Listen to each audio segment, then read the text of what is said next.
Man, Disney has big hopes for Deadpool and Wolverine, and I guess they probably should, right? With the $8 to $9 million ticket pre-sale numbers. I don't know what they're at right now, but the way that it's tracking should crest $1 billion.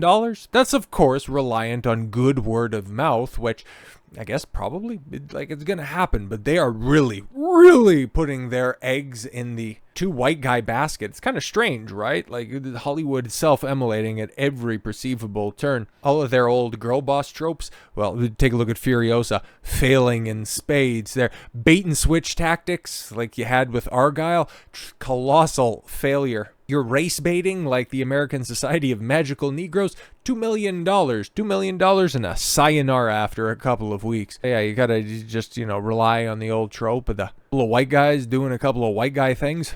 Very, very strange how you all eventually have to come home when you want to start making money. But I see stuff like this, right? The Deadpool and Wolverine popcorn bucket, and it's like, wow. Guys are getting desperate, huh? You kind of know that this is going to be the last surefire thing and that everything else that you have coming down the pike looks absolutely abysmal. So, yeah, it's going to be fun. And by the way, that bitch is going to cost $25. $25! Yeah, Dune inspired, right? Because y'all remember the meme from earlier this year where you had this abomination at the cinema, okay? But this right here, I guess it looks a little bit better, okay?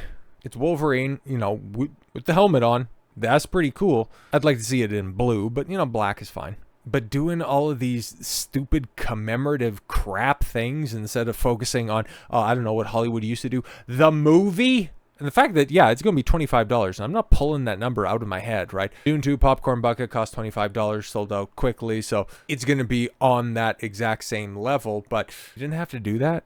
You didn't have to rely on all of these trinkets in order to entice people back to the theaters, but I guess that's where we're at right now. You're having to latch on the one popular movie that you have in the can this year, and then you're trying to nickel and dime everybody. This is the sign of a dying industry, not just a dying trend. But we'll focus on the trend here for a second, because one other, reliable bullet that you guys have in the chamber is Benedict Cumberbatch as Doctor Strange. He's probably the biggest name still attached and still has an ongoing storyline, because as incomprehensible as Multiverse of Madness was, it at least set up straightforwardly with a sequel. And because Multiverse of Madness, for whatever reason, was a massive hit, still didn't make $1 billion, but I think it is the most successful non-Spider-Man Phase 4 release, so the only completely Disney offering. Like, it was the biggest name. It's either that or Guardians of the Galaxy 3,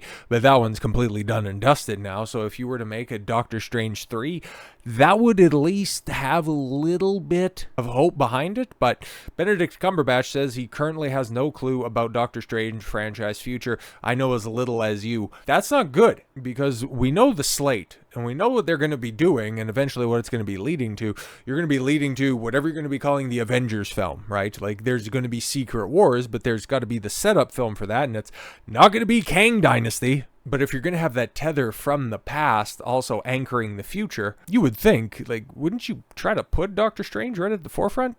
It's a recognizable character, and it's also one of the best actors going. If you can't find a way to rope back in Chris Hemsworth, Benedict's got to be your number one choice, right? And you're leaving him out in the lurch, and this is a guy who actually wants to come back, not with a caveat. With Chris Hemsworth is well, I just kind of owe the fans because, you just really kind of muffed it with Love and Thunder. But Benedict, he's we ready to go, right?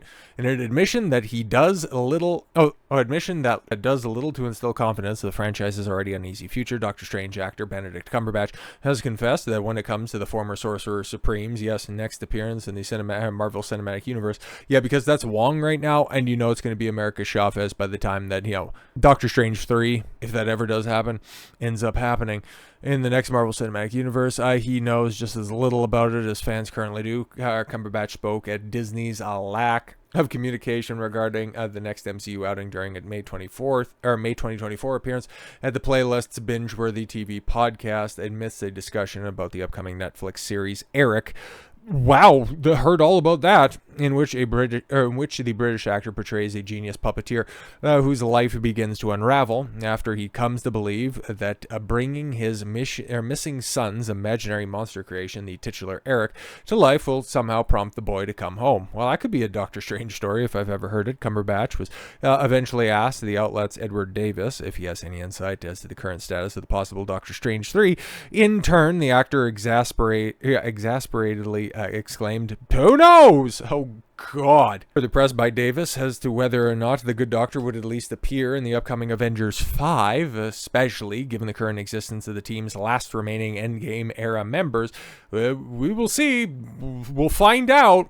But I'm not sure he's been and what he's been up to or who with, he ultimately concluded. But yeah, I know as little as you, which you would think, right? Because Multiverse of Madness was touted as his great success, and you have no plans for a follow-up. But Kevin Feige, he knows everything, right? Like, he knows how the next and subsequent movies are going to end up rolling out. Oh, wait, he doesn't, because after Deadpool and Wolverine give the MCU a temporary, boost and a bit of relevance, okay, they got to follow it up with this nonsense, and it's reshooting again with new pages and a new character. This is like, unironically, the fourth time this film has undergone reshoots. This is the second time that this film has been completely and totally rebuilt from the ground up. This could, unironically, end up being the most expensive film, not just in studio, but in Hollywood history, because its budget is already, okay, even before these reshoots were announced, already north of $350 million, because they had to shoot it twice. And now they're reshooting it again and adding another character? I think we heard that it's going to be Giancarlo Espinosa, so they're just adding Gus from Breaking Bad. It's like, oh my God, you guys are hacks! Holy shit. Sam Wilson is back in action this week in Atlanta, where Captain America Brave New World. Yeah, and another Marvel project that had to undergo a name change. It used to be New World Order, and then they just it's a little bit too on the nose. Began a round of additional photography with a new actor now in the cast. So they rewrote the script. Well, I guess that's a good sign that somebody's doing a redraft. Giancarlo Esposito, who for a few weeks had hinted at his involvement in the Marvel Studios project, is officially on the call sheet in an undisclosed, but sources say villainous role. Yeah, of course, it's just going to be Gus. Like, he's Gus in The Mandalorian. He's going to be Gus in Captain America. What the hell are we doing?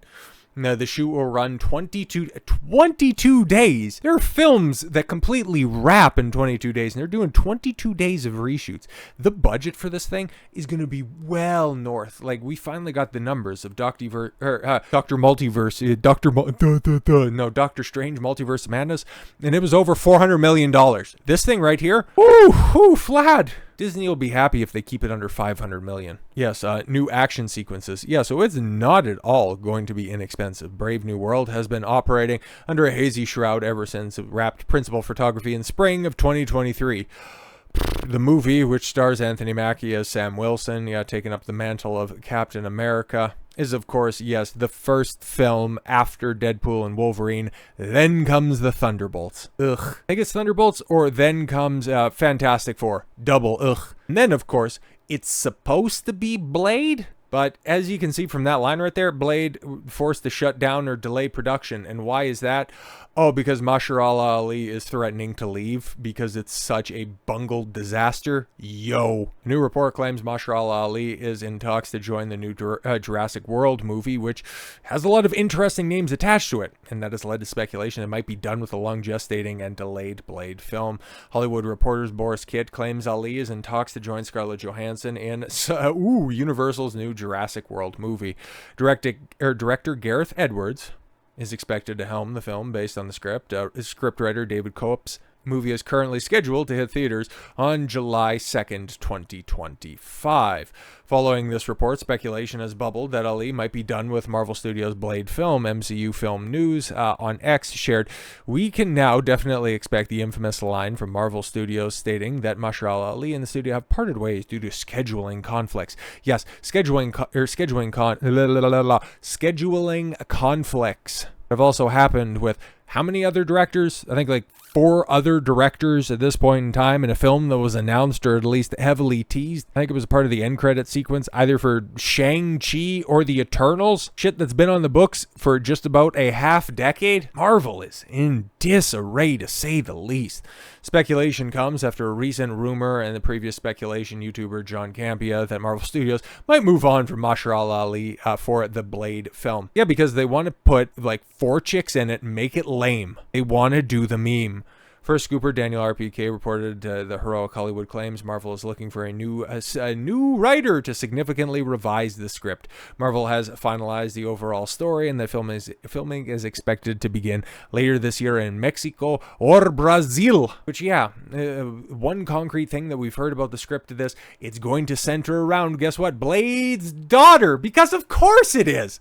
Every other character that is still attached to Marvel at this point in time, even with Benedict Cumberbatch's Doctor Strange, you right now have Charlize Theron set up as the female Doctor Strange. You know, we did figure out more of that stuff and potential third outing, or America Chavez, is she's training to be a sorcerer and she's going to be Sorcerer Supreme. By God it. You have Kate Bishop taking over for Hawkeye. You have Florence Pugh taking over for Scarlett Johansson, a younger, far less attractive version. Great stuff. Shuri is Black Panther. Do we need to continue to go down the list? Now they want to cuck one of the coolest characters that Marvel has, all in the sake of having, I don't know, Bladerella. Marvel, man.